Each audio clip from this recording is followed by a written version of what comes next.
De retour avec Louis Prémont. Alors, un petit rappel, le mot ébène, féminin, faisait partie de la colonne du genre féminin. Voilà. Je m'en souviendrai. Oui, exactement. Et œuvre, on a juste parlé pendant la pause, œuvre, le masculin et le féminin, quand on parle de un œuvre, c'est pour exprimer...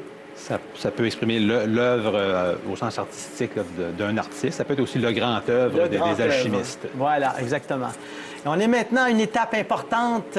Une étape parce que vous avez déjà maintenant 5 000 d'accumulés. Une étape très importante parce que c'est la dernière étape qui vous permettra peut-être de gagner 3 000 de plus. Donc, un grand total de 8 000. Et sans appel à tous, alors, tout repose sur vos épaules. De bonnes épaules. Allons-y avec l'étape numéro 6. Étymologie, l'origine des mots.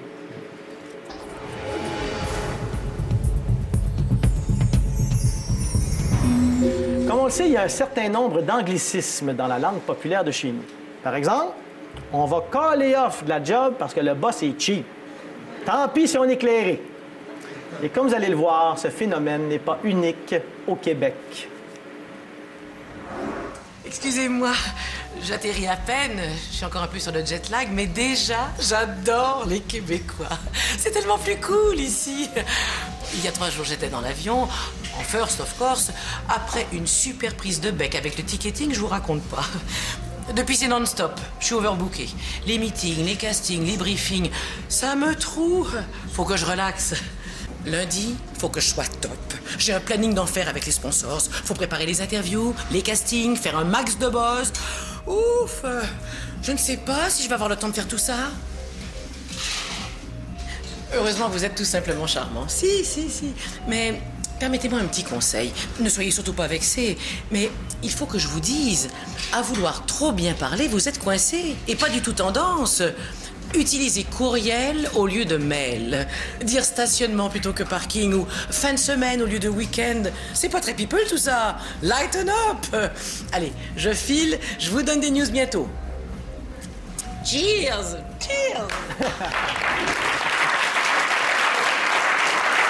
Vous pensez qu'on a exagéré? Bien, à peine. Regardez, c'est même écrit noir sur blanc dans le L des mois précédents. Il y a des titres. Alors, regardez, on les voit. J'ai testé un day spa au Plaza, plus hit que les Hit Girls, et le show. Alors, il y en a plein comme ça. Voici donc la question.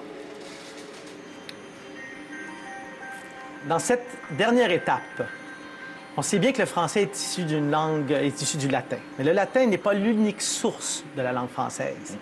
On y trouve par milliers des mots venus de langues des 4 coins du monde. Cette dernière étape vaut 3 000 $.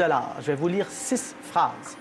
Dans chacune d'elles, tous les mots sont d'origine latine, sauf un. Je vous demande de repérer ce mot. J'ai besoin de 5 bonnes réponses sur 6. On joue pour 3 000 $, donc pour 8 000. Voici la première phrase. Elle dresse la table en prenant soin de placer ses nouveaux verres et ses soucoupes roses en harmonie avec la nappe. Voici la phrase. Il faut trouver le mot qui n'est pas d'origine latine. 10 secondes de réflexion.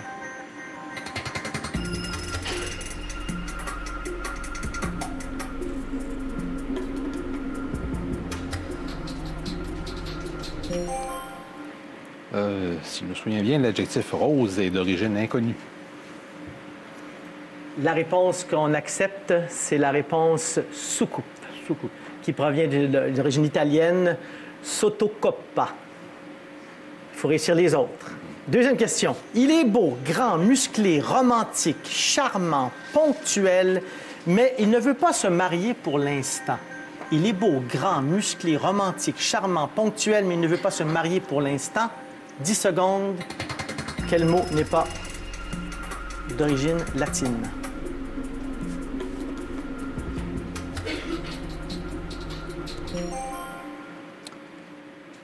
Romantique a été emprunté à l'anglais. Eh bien, c'est une bonne réponse. OK.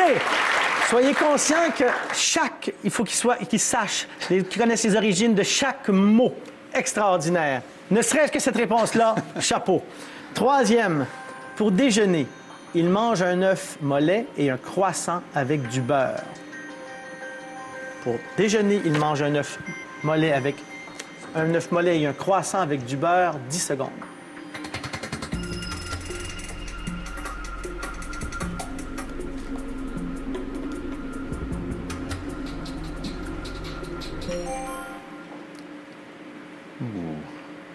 J'ai envie de dire croissant.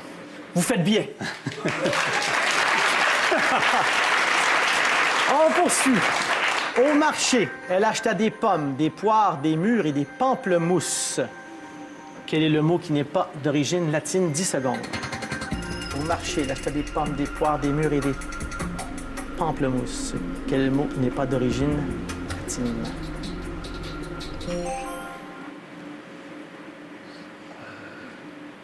Pamplemousse. C'est une bonne réponse. D'origine néerlandaise.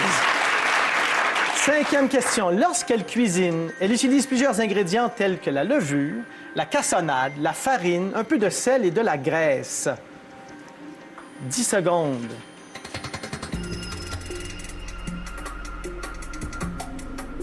C'est la cassonade.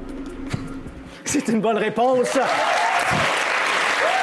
Origine, la France du Midi, accent l'ancien provençal. Oui. Wow. Et la 6e question pour réussir et pour 8 000 $. Là, voici la phrase. Son grand plaisir est de courir les magasins en pensant à tout ce qu'elle peut acheter. Des souliers, un sac à main, une tunique, une ceinture et des boucles d'oreilles. Quel est le mot qui n'est pas d'origine latine? 10 secondes.